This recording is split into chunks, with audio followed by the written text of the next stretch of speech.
Nice to see you and congrats, Kate. Thanks for doing this. I've been looking forward to hearing you. Thanks, Colleen. It's great to see you. Yeah, but it's even greater to see you. We really appreciate you taking your valuable time today to, especially because it's dead period. You could have been out hanging out, getting a suntan, but thanks for agreeing to be on. Appreciate you. Anything for you, Colleen. I gotta ask, Coach, how's the knee doing? It's a lot better than it was. Yeah, was that an injury from playing on the scout team? No, just somewhere along the line. I don't know how it happened, but I got old. Oh man. Hey, Kate, when I do my little session, I'm gonna sort of go through it, but don't think that I've flipped my lid, okay? Because I'm gonna talk about some food and music. So just, you know me so long, you probably don't know that this is a little side hustle I have, okay? Colleen, you can't phase me. I've been knowing you for a while. You do your thing, girl. All right, well, we'll have coaches trickling in as we start, but went ahead and get the ball rolling.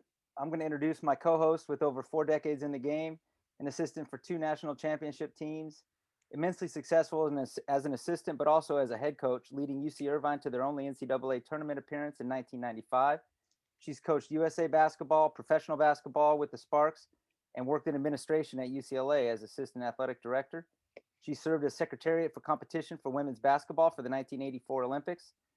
And my favorite accomplishment, she was the technical advisor and consultant for the classic film Love and Basketball. Please welcome our resident legend and snack and music expert, Colleen Matsuhara. Thank you very much. And I'd like to welcome all the coaches that came on today to join us from the Coaches Hang Time. Welcome, and hope you come back some more. For those of you who are new, however, I want to always review the reason why Matthew called this Zoom the growth mindset. If you have a growth mindset, it's the belief that intelligence can be developed, that your brain is like a muscle and it can be trained, leading to a desire to improve by overcoming challenges. And if you use a growth mindset, you tend to achieve more because you're focused less on looking smart and you're putting your energy into learning. And it's not about just our abilities and talents that bring us success, but whether we approach them with a growth mindset or a fixed mindset. And just to let you know what a fixed mindset is, it's the belief, people that believe that their basic qualities like their intelligence or talents are simply fixed traits that they were just born with it. So they spend their time documenting their intelligence or their talent instead of developing them. And they also believe that talent alone creates success. And we know that is totally not true, okay? And so that's our growth mindset, what I usually like to try and introduce to people that are especially new to our Zoom. And now I'm gonna delve into my snack portion. Now I have no sponsorship by anyone, but I'm a big, huge snacker. So today my snacks are this. The first one is called Pocky, okay? And these are strawberry cream sticks. They're good for munching. Now this package I bought has individual packets, and so you can share them with family. And this is what it looks like. It's just a little stick here, so you could easily hide it when you're watching film or just snack on them, okay? This one here is strawberry flavored. That's my favorite. It also comes in chocolate, vanilla. I saw a green tea one, but I'm a little scared to eat that one. My second snack comes courtesy of a friend of mine, EJ, you know him, but this is cornflake chocolate chip marshmallow cookie. Again, it's cornflake chocolate chip marshmallow cookie. I'm a huge cookie freak, especially chewy big ones. And this comes from a store called the milkbarstore.com. This is their little brochure, okay? And it even gives you, it came in the mail. It tells you how to store your treats. So there were a dozen different ones, but this is like one of the few ones I have left. I started eating them. So sorry, I couldn't wait until our Zoom, okay?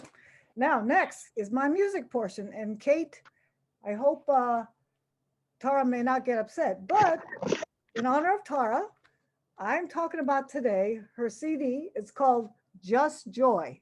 Some of you may not know, but Tara learned how to play the piano. So this is her CD. It's from July 2004. And she also put out one in 2001 called Pure Joy. Her second one was put out in 2002. The following year is called More Joy. So this is her third CD, and it's classical music, this CD here. So I'm just going to briefly play a few cuts. So please hold on here. And her first one is track 15. It's called by Roland. It's called the Sunlight Waltz. And I'm just going to play a little. So just hang on here. Okay. Now this is her solo.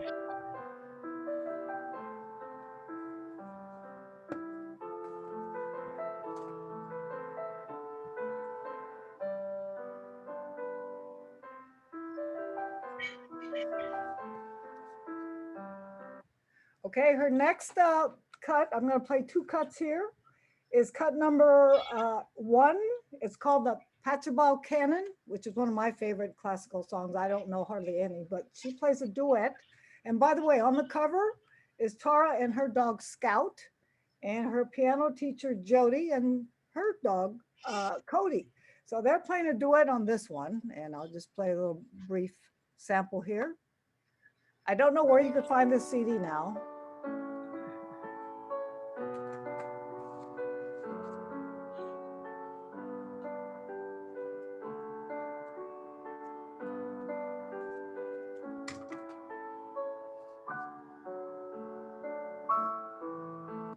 I think most of you would know that one. But my next CD, second one today, is a new one. It's by an artist named John Baptiste. And can you guys see it? Can you see this? Matthew, can you see this? Lift it up a little bit, Colleen. There you go. Okay, anyway, it's by John Baptiste, and he is the singer, pianist for The Late Show with Stephen Colbert. And just recently, he won the Oscar for Best Original Score for the Pixar animated movie Soul. And I'm going to play two cuts from his. The first one is called We Are. And on this cut, it's the St. Augustine, his high school, St. Augustine Marching 100 Band is on here.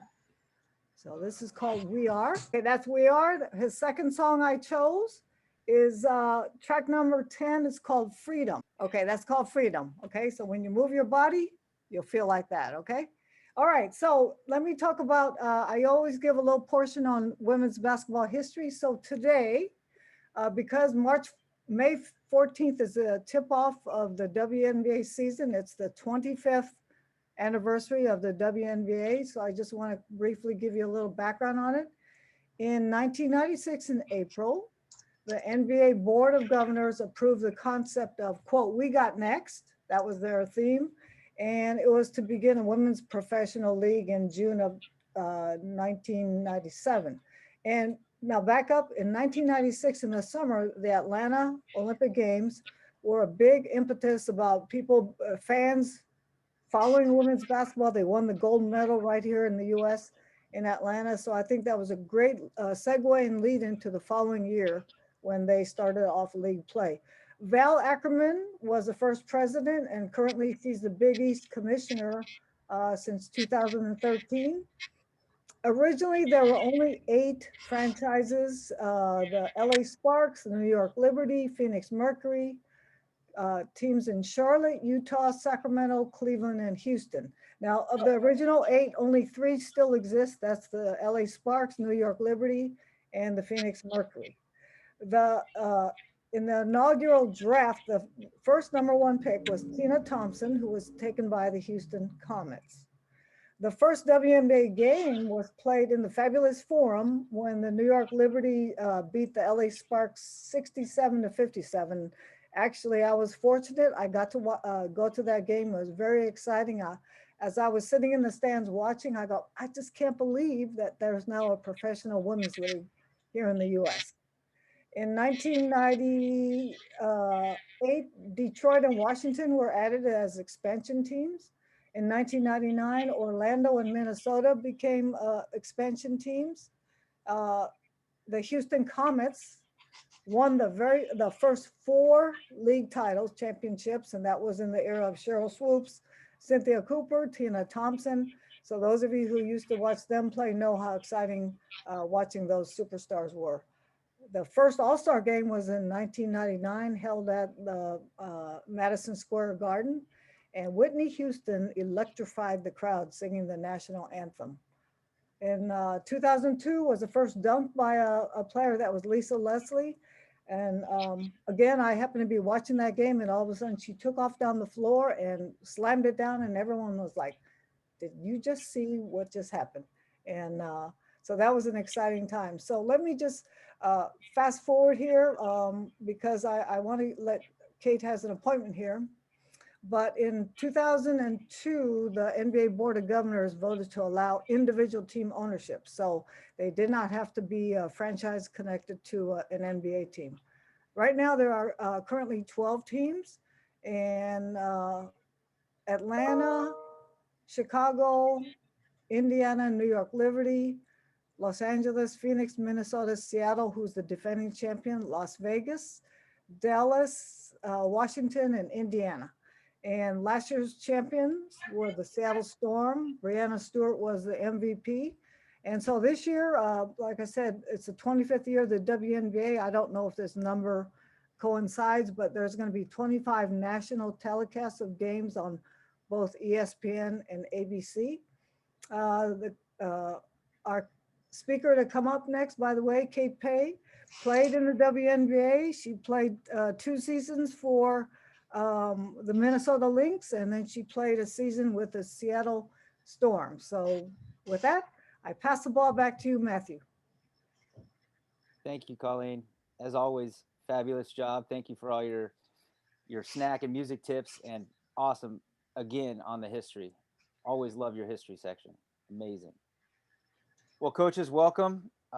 It gives me amazing pleasure today, and I'm so humbled to have just I hold her on a pedestal. I mean, I've seen her in a clinic, and she owned it. I walked across Pauley Pavilion after they handed us a major loss in UCLA at UCLA, and we exchanged a few words, and she was so kind and took the time to talk to me, and we've exchanged emails. She was helping me with our offense, and she's just a selfless person, incredibly humble, and yet so accomplished. And to find all that in one person is incredibly rare. As a player, Kate Paye won 3 championships at the Menlo School, playing for her brother, I believe, was the coach. She walked on Stanford, the Stanford team, and then won the national championship in 1992 and earned a scholarship for her final 3 years. As a professional, she played 3 seasons in the ABL for the Seattle Reign, and then 3 in the WNBA for the Lynx and the Storm. And oh, by the way, while she was a professional basketball player, she went back to Stanford and went to a combo JD MBA program and got 2 more degrees from Stanford. She's obviously a high achiever. She's been to 9 Final Fours combined as a player and coach, 10 Pac-12 championships, and now 2 NCAA championships, kind of bookended there by this last season. So please help me welcome Stanford Associate Head Coach, Kate Paye. Coach, thank you so much. Hey, thank you, Matthew. That's the nicest introduction I've ever gotten. I feel like you know my life better than I do. I haven't known Matthew very long, as he mentioned, but I like him a lot. He doesn't know this, but it wasn't until I heard that Colleen was involved with this that I was a shoo-in, Matthew, because Colleen, I'd have to go way back to figure out when we first met. Right. That was a long time ago. And I too was at that very first WNBA game. I think we might be the only people old enough on this call to have been there. I'm just looking at some faces. I see a lot of familiar faces and names. Some people I haven't had a chance to meet, but it's great to be here with all of you. Again, thank you, Matthew and Colleen, for the invitation. And, I don't really have any prepared remarks. You don't need any. So this is for you guys, whatever. I don't know. If I know something that might be interesting to you, let me know. Coach, I just want to start off by talking about your family. You are as Stanford to the bone as it comes. And did I read that your entire immediate family went to Stanford? Is that correct? That's true. My mother and father went to Stanford. My older brother, John, went to Stanford, played football and basketball. My older sister went to Stanford, and I was last in line. So I just attribute it on my part to a lack of imagination that I couldn't figure out anywhere else to go. Well, you were also born at Stanford Hospital, right?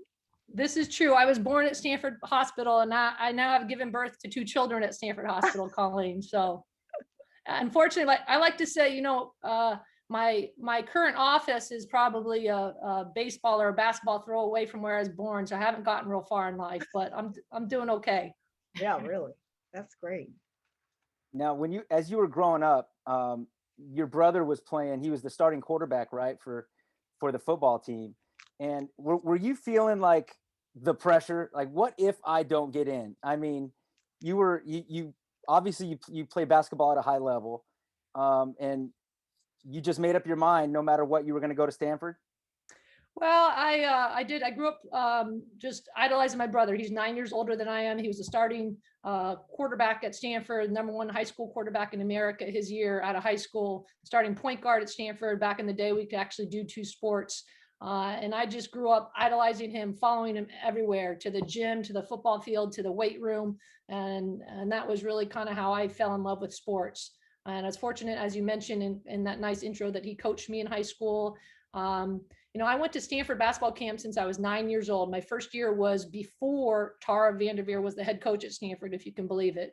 My second year's camp was Tara's first year at Stanford. And Stanford knew who I was. I was a local kid, but I wasn't a top level player, by the time they built that program and were recruiting my year. So I went through a recruiting process. I had an opportunity to go to some Pac-12 schools on scholarship. I had an opportunity to go to some Ivy League schools. Looking back, it probably seems like a no-brainer, but it was a very difficult decision. But in my heart of hearts, I wanted to be at Stanford. And as you said, Matthew, I went and I walked on. And actually, Tara was just telling this story today to one of our rising sophomore point guards. And I just made up my mind that she was going to have to deal with me. And she's going to have to put me on that team, and eventually she's going to have to put me on that court. And I didn't care what position I played or who I guarded, but I was going to be out there. And it was a great experience for me playing. And I was teasing Tara, and here she is dealing with me 30 years later. So that's awesome. Now, go ahead, Colleen. Wait, Kate, I remember your brother, when he coached you, wasn't he really emphasizing the bounce pass? Was there something about the bounce pass that he always taught? Yep, he played for Tom Davis at Stanford. Okay. And Tom Davis, who had come from Iowa, was big on kind of these low bounce passes. And in fact, I think a lot of the fundamental training that I had through Stanford girls basketball camp, and my brother being able to pass with both hands, and just really basic fundamentals. They're things that, I still teach today as a coach that are sorely lacking in, some of the very best young players in the country. So I'm grateful for the great coaching I had as a young girl and a young woman. Now, Coach, when you first got to the team as a walk-on, I know you had to earn everything you got. At what point I know you earned a scholarship your second year, but at what point did you earn the starting job? And how impactful was that for you as a walk-on player? I'm just laughing, Matthew, like literally Tara was just telling this story today, I think trying to kind of inspire one of our young guards. I remember the day that she realized she was going to have to put me into the starting lineup. And it was my junior year. I'd started a couple games as a sophomore, but my junior year, we had a young, very talented freshman point guard. And I could tell the way practice was going, that was going to be our starting point guard. And we had a senior 2 guard who was very talented. I could tell she was going to be our starting 2 guard. And it was a scrimmage day on a Saturday, and we might have done 5 or 6 scrimmages, and Tara mixed up the teams every single time. And I just made up my mind that whatever team I was on, we were going to win that scrimmage. And and that did in fact happen. And at the end of the practice, Tara huddled everybody up and she said, well, does anybody know what their, record was? And I knew, and I raised my hand. I said, yeah, I was 6, my teams were 6-0 today. And from that day on, I was in that starting lineup, and she knew that. I ended up playing the 3 that year as a 5'8" player, but I didn't care. I just wanted to be out there. Wow, what an amazing story. That's awesome. Coach, can you talk a little bit about, as you graduated, talk about how the opportunity came to play professionally? And I know there was a little stint where you coached right after, right? I coached 1 year out of college at San Diego State while I was waiting for the American Basketball League, the ABL. This is going way, way back in terms of your history lessons, Colleen. The ABL was started by a group of kind of actually Stanford people, Steve Ham, Ann Cribbs, Gary Cavalli. It was an 8-league team, played during the traditional basketball season in smaller arenas. It was an awesome opportunity, a great experience. The league ended up folding halfway through our 3rd season, kind of in competition as the WNBA was ramping up following the '96 Olympics. But I played 3 years in the ABL, and then, as you said, Matthew, 3 years in the WNBA. And by that time, the game had passed me by. I'd maxed myself out. So I tried being a lawyer for 6 months, and I'm rounding up. I hated it. I was miserable. I missed basketball. And I was 30 at the time, and I just said, I better start, try coaching. I know that deep down inside, that's what I wanted to do. So here we are a couple years later, and I'm still coaching, and it's going okay. Now, your former teammate convinced you to come down to Pepperdine. Is that right? Actually, Julie Rousseau was the head coach at Pepperdine, and she had been an assistant at Stanford when I was in graduate school. And when I was in graduate school, I could go practice with the team every day as part of my training in preparation for the WNBA season. So I developed a relationship with Julie. I was at Pepperdine for a year, and then San Diego State for 2 years with Beth Burns, who I go way back with. And then I was sitting on the beach one day, and I looked at my cell phone. It said Tara Vanderveer, and I just said, I know why she's calling. And the chance for me to come home to my alma mater, where my family still lives, to work at a world-class, institution with a Hall of Fame coach and a preeminent program. I mean, that's a no-brainer if there is one. Now, I've heard you talk about some Tara-isms in some interviews. You don't have a Tara impression, do you? Not one that I could do right here. No. But I want to ask you, I know some of those Tara-isms are pretty funny, but are there any that when she does retire in 2040 that you're going to keep and keep living and use yourself? Oh, I've been around Tara for so long. I say them, and it's like anything else. You're around somebody a long time, you just kind of start saying stuff like, you start sounding like your parents sometime, you're like, okay, I got it. So absolutely. She's got some good ones. One of the good ones is, the S doesn't stand for stupid. Hey, Kate, what are some of the non-negotiables that you guys have in your program? Well, Colleen, I know we're on a recruiting shutdown. Everybody on this call probably knows that and is enjoying it a little bit. But when we're recruiting, what we just tell Tara just is very point blank, and just say, we'll tell them all the great things that we know about Stanford. But there's two things: if you're lazy and if you're selfish, don't come, because it won't be a good fit. Mm-hmm. And I think those are kind of the two kind of basic non-negotiables. You got to be hardworking, you have to be unselfish. If you're those two things, you'll be happy, we'll be happy, and it'll work out. But if you're lazy or selfish, it's not going to work. Thank you. And getting back to what you guys the amazing level of excellence you've been able to achieve there. One of the questions I have is, how do you keep the players so motivated and engaged when you're playing the teams you're expected to beat by 40? You guys still come out and play at such a high level of intensity for 40 minutes. And it's amazing to see your players so focused. I mean, of all the clips I've seen throughout this season particularly, because you had such a great talented team, you really didn't let up against anybody. I mean, with the exception of in our game, in our UCLA game, when you lost your best defender came out with I think she had a concussion. You Is Matthew bringing up the game where they beat us? I knew this was going to happen. No.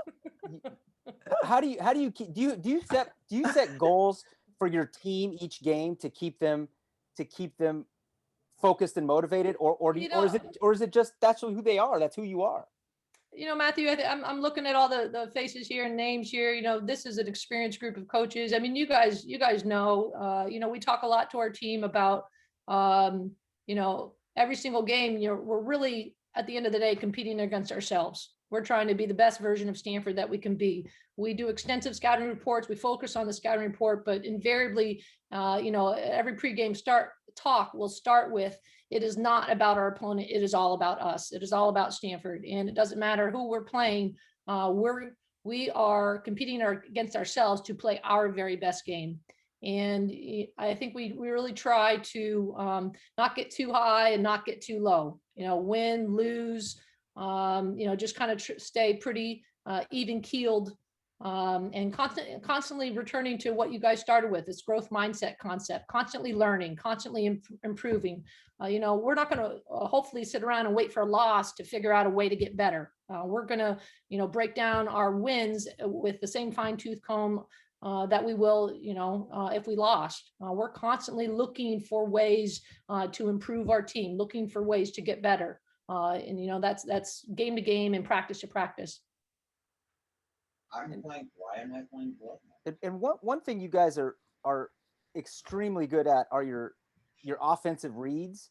Can you talk about how you teach offense? I know it's evolved over the time you've been there, but the Princeton concepts that you guys run, you're so good at your counters, adjusting when we take something away. Can you just talk about how you teach the players? Sure. I think in my time at Stanford, I've been here 14 years now. We've run the triangle, we've run pick and roll, pace and space. We've done some dribble drive. And now, we're doing more kind of Princeton concepts of Princeton offense. And, I think all the credit goes to Tara. She, number one, Tara loves offense. She's an offensive coach. We recruit for offense. We recruit based on, shooting ability, passing ability, dribbling ability. We spend a lot of time on basic fundamentals every single day, because it doesn't matter what offense you're running. If you can't, pass the ball, can't dribble the ball, you can't shoot the ball, the offense isn't going to work. So I think it starts with that. And then, we spend a lot of time breaking things down. We do a lot of dry repetition, getting people to go at pace. I think a lot of it is just, looking at our roster every year and trying to maximize people's strengths and minimize their weaknesses, and being willing to, we have a scheme, an overall offensive scheme, but being willing to tweak things to make people look good and to take advantage of, our individual collective strength and maybe minimize others. But we drill stuff and we drill it to death. I think, I've been asked a lot, well, how much time do you spend on offense? How much time do you spend on defense? We spend the majority of our practice time on offense, undoubtedly. Tara loves offense. We'll go through we have a little joke that we don't really start working on defense till March, which isn't totally true. But I think, the philosophy is that it takes a lot longer to become a really good offensive team than it does to build your defense. Some of it is, I think it fits the kind of kids that we recruit, that, we're going to focus on kind of our offensive scheme, offensive skill set. Now, I say all that, and we do take a lot of pride into our defense. And I think year in and year out, our defense is at the top of the country. But, we spend a lot of time on offense, drilling stuff, breaking stuff down, offensive fundamentals. I will say that the perimeter defense that you guys played against us in Paye Pavilion was, what you did to Charisma Osborne, it was phenomenal. And I know that you had a lot to do with that. I would want no piece of Charisma. I would run the other way. I'd give that matchup to somebody else. No. I think It was really fun this year. I don't know how much people got to see our team play, but the year that Anna Wilson had as a 5th-year senior, we didn't know this was coming. I don't even know if Anna had started a game prior to this year. Anna went through so many challenges as a young player, freshman year, sophomore year, even her junior year, dealing with a lot of different health and injury issues. And testament to her coming back as a 5th year. She had to fight for an extra year of eligibility and she got it. And boy, did she take advantage of it. She just, kind of talk about wanting players to take ownership. She just, from day one, she's like, I am the lockdown defender on this team. And it didn't matter who she was guarding. She made their day miserable. And, we couldn't take her off the floor. And on top of that, her offensive numbers were spectacular. Her field goal percentage, 3-point field goal percentage, her free throw percentage, her assist to turnover ratio. So I think as a coach, when you talk about growth mindset and, why we all do what we do, seeing that growth of a player, over the course of 5 years and seeing her finally get kind of the on-court success in year 5. What we like to say is a lot of times players today, they want everything to be like instant, like Instacart, Insta oatmeal, like now. But becoming a great basketball player, it's a slow cooker. It's steel cut oatmeal. We say that Anna's the steel cut kind of oatmeal. Takes a lot of time. And it's a great example, I think, for a lot of the young players on our team. Anna has paid her dues. And, I'm not, she's coming back next year. Don't put it out there, but she's coming back and we're going to ask for even more from her. That's great. She's quite a player. And I know you've had a lot to do with her development as a perimeter coach. The last thing, and I don't want to, dominate all the questions. We'll open it up to questions for the rest of the coaches. But will you just, if you can, like, walk us through kind of what like an early season practice would look like for Stanford, maybe like November, you're just starting to play games. What would a practice typically, how do you start? How do you end?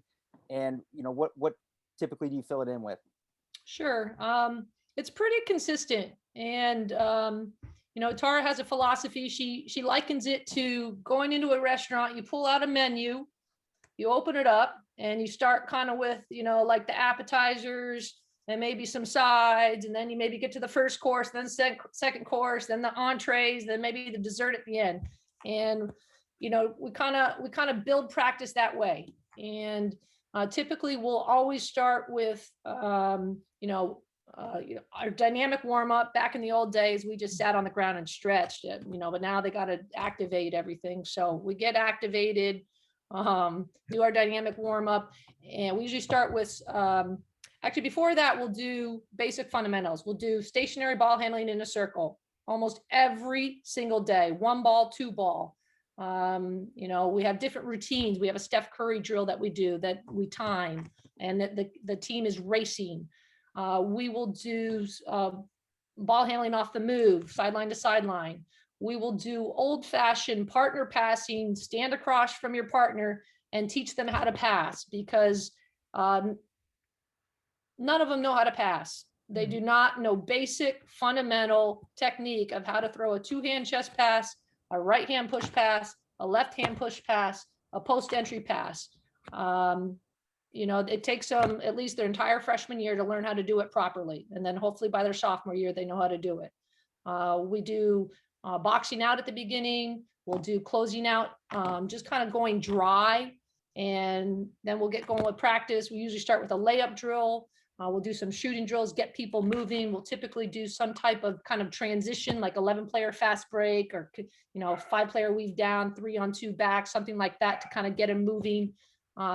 If we're doing defense, we'll do a little bit of defense there, maybe some 1-on-1 zigzag, some 4-on-4 shell.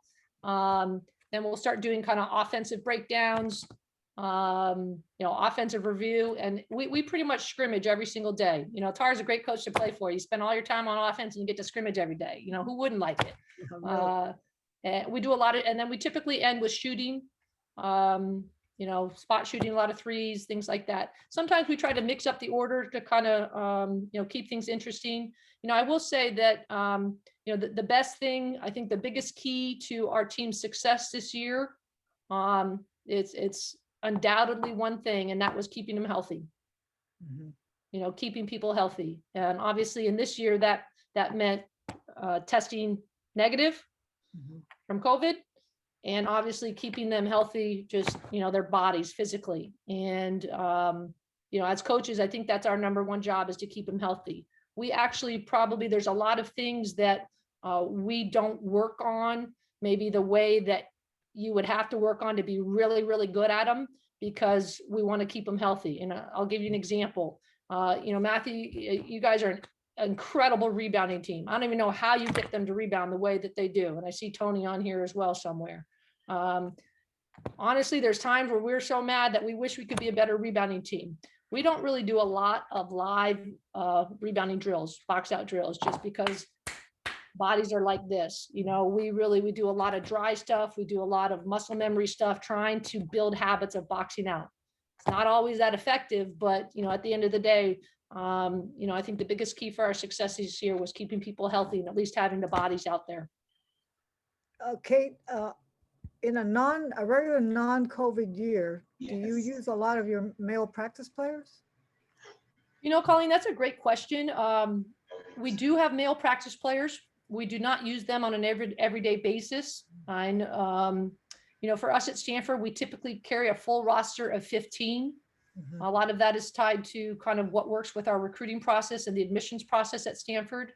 And because we have 15 players, we have to be committed to developing all 15 of them. And so, usually we're going against ourselves throughout the week. Typically we'll have guys maybe come in on Saturdays, like in the fall, like Matthew, as you said, on a November. But really, we don't want to be in a situation where we have 5 players scrimmaging 5 guys, and then we have 10 women sitting on the side, not developing. Now, obviously it's a fine line, playing against guys is helpful, going against people who are bigger, faster, stronger. But, I think we kind of are on the other end of the spectrum in terms of we don't use them as much as maybe some places. Thank you. Coach, when you say you scrimmage every day, are you including small-sided games, 2-on-2, 3-on-3, or are you saying scrimmage 5-on-5 every day? We go 5-on-5 every single day. Every day. And about how much time are you guys spending in a typical practice? Scrimmaging, probably at least 30, 45 minutes. We'll do different sets. We'll mix up the teams. We'll do a player set. We could do a zone set. Always looking at different combinations. I think Tara does a great job. Sometimes she'll be with the white team, which is our kind of top team. Sometimes she'll work with the red team. We try to really mix things up and keep people engaged, and keep it really competitive. Organize my drive. So we're going to learn how to. Coaches, if you could please mute. Thank you. Awesome. Right now, coaches, I'd like to open it up for anyone else to ask questions to Coach Paye. You can put it in the chat, or you can just go ahead and unmute yourself and ask Coach. We've got a couple in the chat here. I'll go first. Go ahead, Devontae. I did put it in the chat first. I got 2 questions then, just to piggyback. So when you're scrimmaging, do you do different situationals as well, like time on the clock, scenarios, things like that? Or are you guys just doing quarters at a time? We definitely work on special situations, and as we all know in this call right here, especially when women's basketball went with the 4 quarters, the rule that you can advance, which by the way I think are terrific rules. I think it makes our game much more interesting, much more exciting than the men's. I don't know what they're doing over there, but we spend a lot of time working on that. I wouldn't say we do it every single day, although as the season progresses, we were doing a lot towards the end of the season, really making sure we had those refined. But we do spend time on doing special situation stuff, especially our sideline plays. And then second question, so you say you don't spend a lot of time on defense, but you guys are still high level. So what are your basic principles on defense to stay competitive? Sorry about the dog in the back. No problem. I think my dog heard your dog. Now he's barking. My dog's barking. Well, don't everybody like kind of put out there that Stanford never works on defense, but um, for us, we play what we call scouting report defense. We're very committed to the scouting process, and we're committed to trying to take away individual and team strengths. So, we spend time on, we do a lot of one-on-one zigzag. We'll do 4-on-4. We have a million different ways that we like to play screens and that we are willing to play screens. And then kind of, that's kind of our I'd say our basic fundamentals. And then when we get into games, especially the early part of the season, our team is learning how to assimilate a scouting report and how to execute it. And it's something that our veteran players are much better at than our younger players. It can be kind of overwhelming for our young players, but certainly by the end of the season, they're much, much better at it. We're just, if somebody's a right-handed driver, we're going to sit on their right hand and make them go left. If somebody's a three-point shooter and that's what they want to do, we just tell somebody, you're on that girl, she shoots it, you're coming out, and you're sitting next to me and somebody else will go out there. And we go over it on the board, we go over it in video, we walk through it on the court, we drill it, and then we play it in our scrimmages. So when I say, scouting report, it's something that, we've worked at and worked at and worked at, and then hopefully we have a good opportunity to execute it during the game. We usually will have multiple ways that we are willing to defend things. We typically will have a plan A, a plan B, and even a plan C, and we will have practiced all of them. And we just like to say we're willing to do whatever it takes to be successful. And our team knows this, so, say, hey, this is how we're going to start out doing it. If it's not working, let's try to make plan A work. But if it's not working, we're willing to try something else. We'll do whatever it takes to be successful. So I think our scouting report defense is something that our team really buys into. They take pride in it and they hang their hat on it. Thank you. You're welcome. Thank you, Devontae. In the chat from Coach Kevin Weigand, I have, what are some things that you do to help the players stay so focused and competitive? Hey, Kevin, how are you doing? Thanks for the question. Good to see you. I think first of all, I think we have some pretty competitive kids on our team. They're high achievers. They come in with high expectations. I think sometimes that's a challenge in and of itself. They're used to being a big fish, small pond. All of a sudden, they're small fish in a big pond. And I think that's one of the challenges I think as we all deal with coaches. I think we have a great culture. We have a great culture of competitiveness. We try to make it very competitive. Everything we do is geared to being competitive. I think that helps our team stay really focused. I think the biggest thing with our culture is our team really loves each other. They care about each other. And I think Tara sets a great example of it every single day. We talk about it a lot. I think you come to a place like Stanford because you have high expectations and high goals. And, our team, they know that, they have a high standard to live up to. And I think that's very motivating. It's one of the reasons I love being at Stanford. I mean, nobody wants to be weak link. Who are your best two or three team leaders this year? We had great leadership this year, Colleen. Coaches, you all know, great team leadership, great culture. It starts from within. Coaches can only do so much. A couple of years ago, Steve Kerr and the Golden State Warriors practiced at our gym. He came into our locker room. He said the very same thing. Leadership is internal. Our three captains were Keanu Williams, our starting point guard, who's now with the Seattle Storm in training camp. Who's just an awesome kid, young person, great player in our program's history. We're very proud of her. Anna Wilson, who I've already talked a little bit about. And then another player, Alyssa Jerome, who is a senior from Canada. And again, somebody who, you might not even know her name, but Alyssa and her leadership this year was just phenomenal, absolutely phenomenal. This is a kid who, just a wonderful human being. First of all, she knows the scouting report probably better than the coaches. We're doing walkthrough and she's always like correcting us. And like, if she corrects you, you better check your notes because she's probably right. Alyssa is just totally unselfish and totally mature. She didn't start for us. There were a lot of games that she didn't play. but she knew exactly what was going on. She coached up Cameron Brink. I think Cam would be the first to tell you that a lot of the success she had in the latter half of the season was because Alyssa was right there on the sideline, constantly telling her, you got to do this, Cam. You want to be here, Cam. Watch for this, Cam. We had a game up at Oregon State, kind of when the Pac-12 championship was still up for grabs, and Ashton Prechtel was back home with an injury situation, and we were struggling with the way Scott Ruick plays defense. You know, he's going to sag his big player right back in the lane. And Alyssa came in, went 4 for 5 from 3, had a career high, and won the game for us.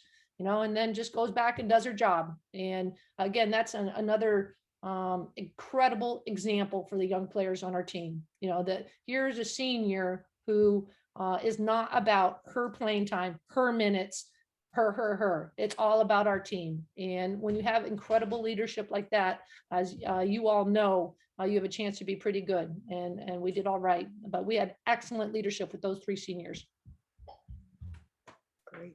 Now, is that work done, or is that like just natural given that they came in as leaders? Or do you guys do things to You know help what, them grow? Devontae, all the credit goes to those 3. You know, when COVID hit, you know, last spring, and the tournament was called off and we all got sent home right away. It only took those 3 a couple weeks before they decided on their own, without any prompting, to come up with the kind of small groups, and they met virtually, and they rotated the groups around, and they had you know, different topics and different exercises that they assigned to people.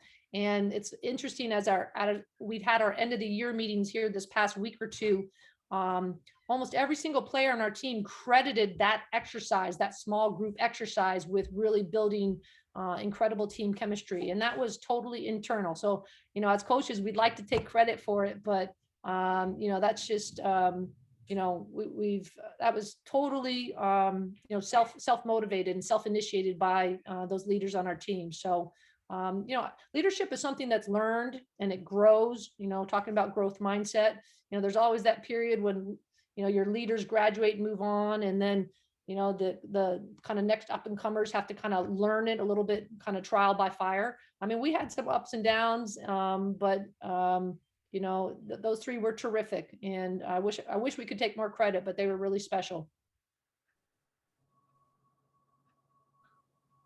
Coach Hey, Ant? Kate. Go ahead, Matt. No, go ahead, Pierre. Go ahead.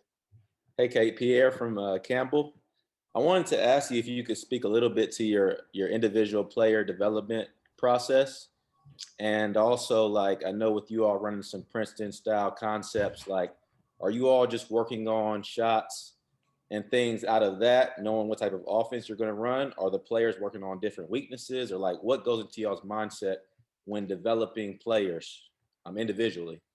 Sure. Pierre, good to see you. How's my girl Megan doing? I think I saw her on this call.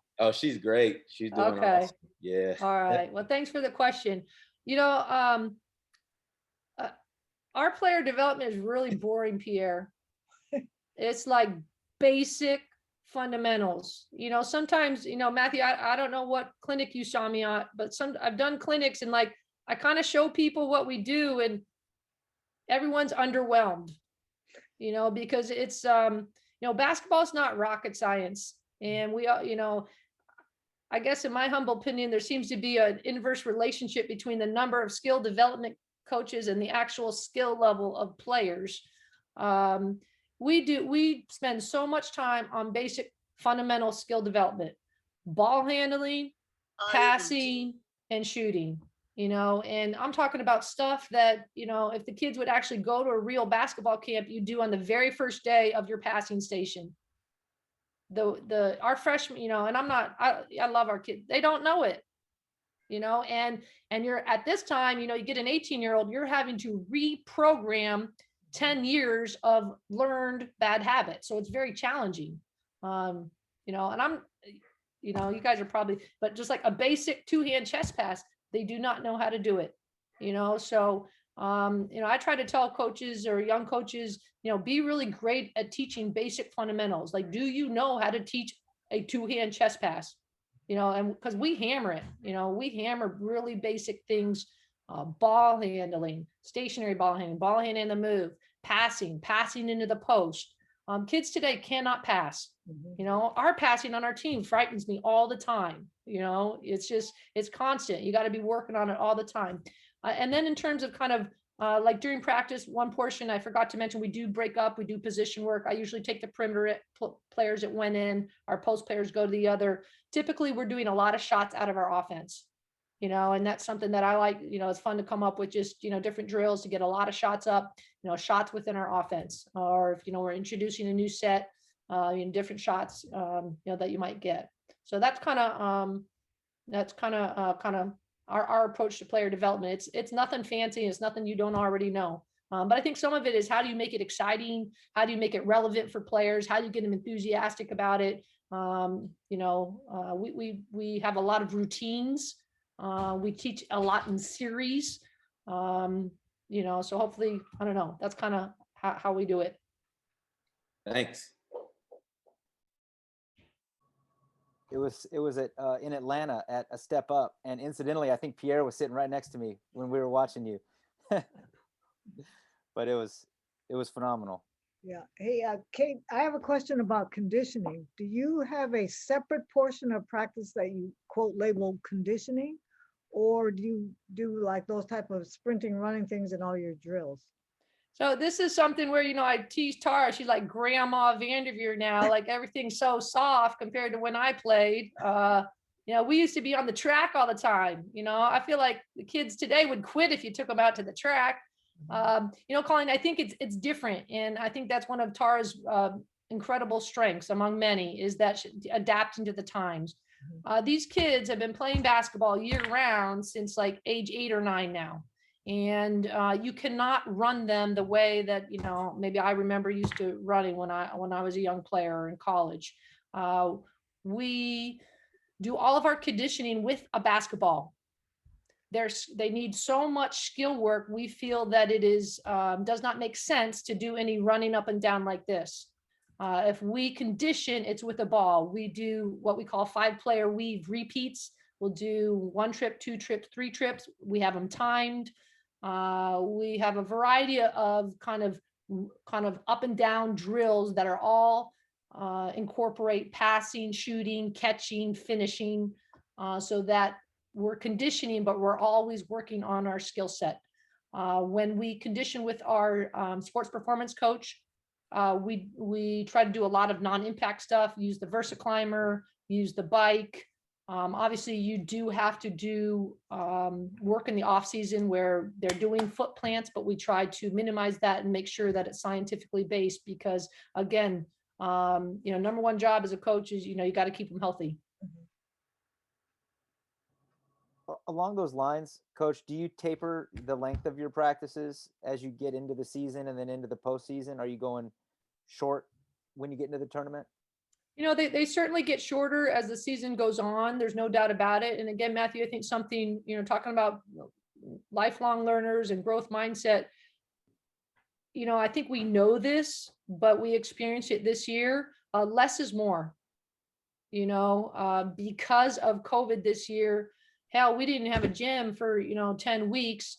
We couldn't be in the gym as much as we would like. And in some ways, I think it helped.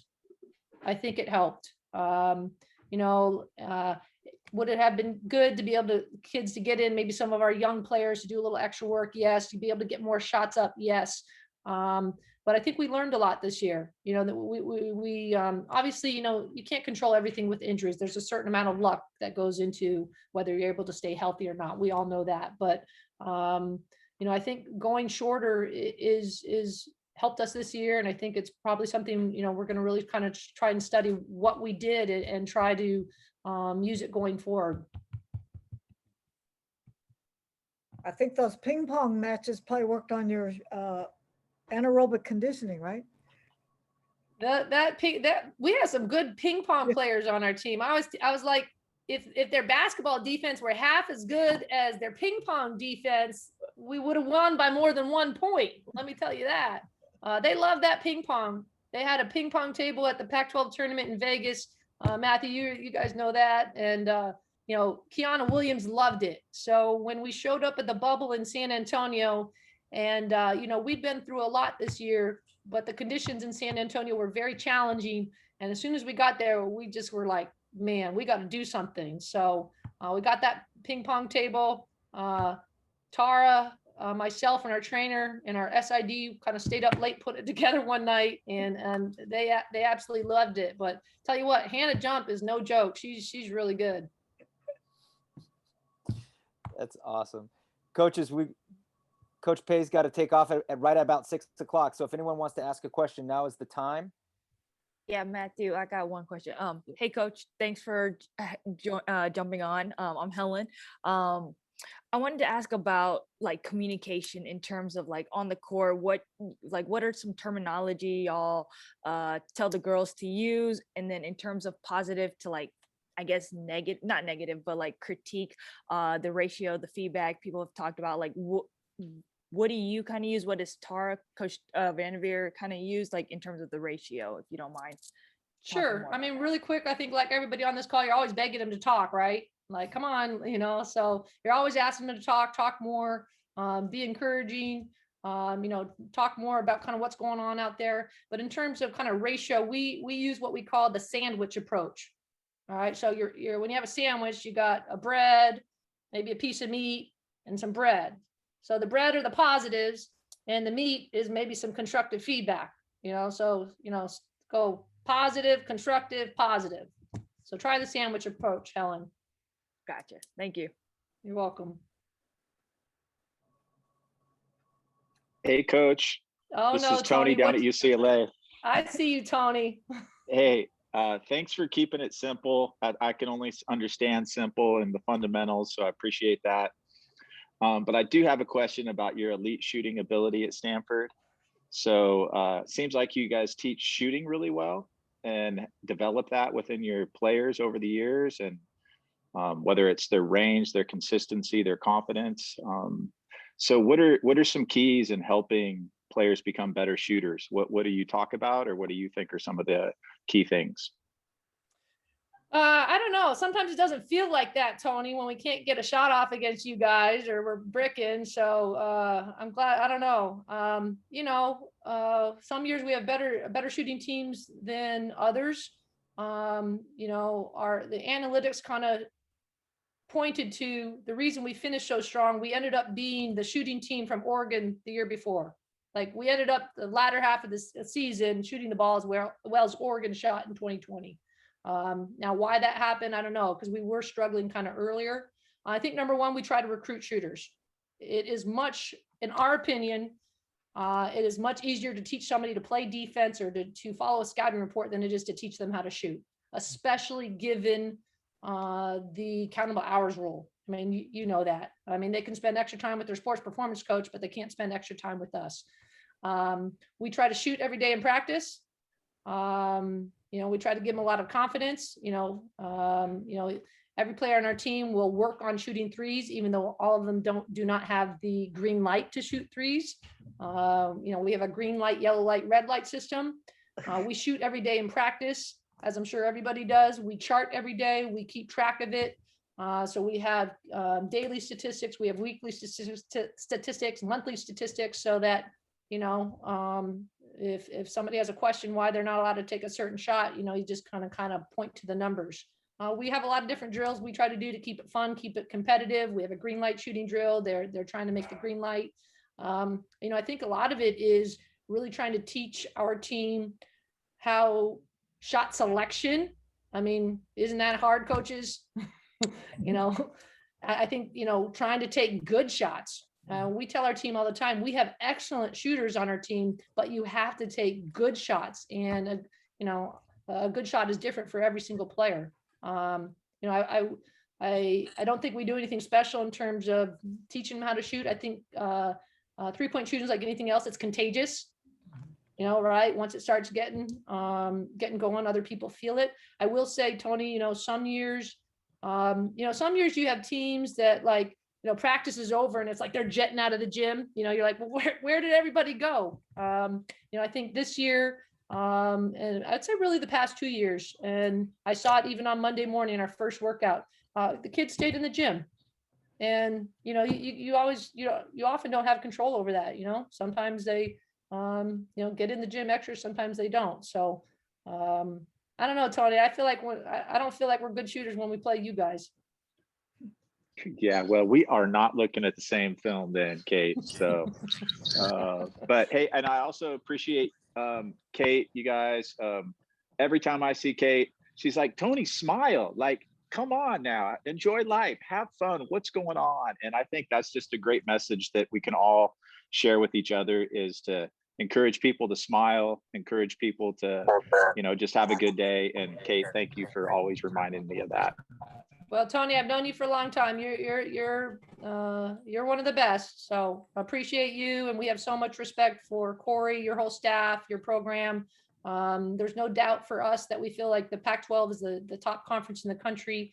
And the fact that we get such great competition and preparation during the conference season, I think gives us all opportunity to be really successful in the tournament. So, thank you to you guys, Tony. Hey, Kate, if you were playing on the team this year, would you be in the green, yellow, or red light group? I'd be playing Colleen. I don't know whose kneecaps I'd have to bite off to get out there, but I'd be out there. Okay. Well, what shooting group would you be in? The green light, the yellow light, the red light? Well, as Matthew said, my freshman year as a walk-on, and I hardly ever played. I started one game. I did get in the Final Four in the semifinal game against Virginia. In the second half, we were down. Tara was so desperate, she put the walk-on in. And I actually guarded Dawn Staley for a little bit and didn't do half bad. And Molly Gudenbauer knocked down some threes, and we ended up winning. But after my freshman year, my dad, he just said, look, if you don't become a knockdown, spot up 3-point shooter, you will never play here. And he connected me with a great shooting coach. His name was Des, who unfortunately is no longer with us. And he taught me how to shoot. And I wasn't a great shooter. I'm not a hand to jump, but, I was a capable spot up open 3-point shooter. And that, plus I think my competitiveness and, I love to play defense, that got me on there. So I'd be a green light shooter, Colleen. Okay. That's what I would say. Yeah. Well, thank you so much, Coach. I know you've got an appointment to get to, so we're going to let you go. Thank you very much for taking the time and sharing today. And I know we all can get something out of that and be better for it. Thank you. It's great to see everybody. I have a lot of admiration for, putting in the time to kind of keep learning, getting better. My email is paye@stanford.edu. Please feel free to email me if I ever can be of assistance, or you guys want to bounce ideas. Please feel free to reach out. Thanks, Kate. Really appreciate it. Hang in there, everybody. We're getting close to I hope everybody's getting their vaccines. I got my second shot on Sunday. I did not have any side effects. Tara got her second shot today. We're getting closer. I hope everybody's getting vaccinated, staying healthy. Praying for everybody. Thank you. Tell Tara her CD was great. I'm waiting for the next one. All right, Colleen. Thank you, Matthew. Thank you. Good to see everybody. All right, take care. Thanks, Kate.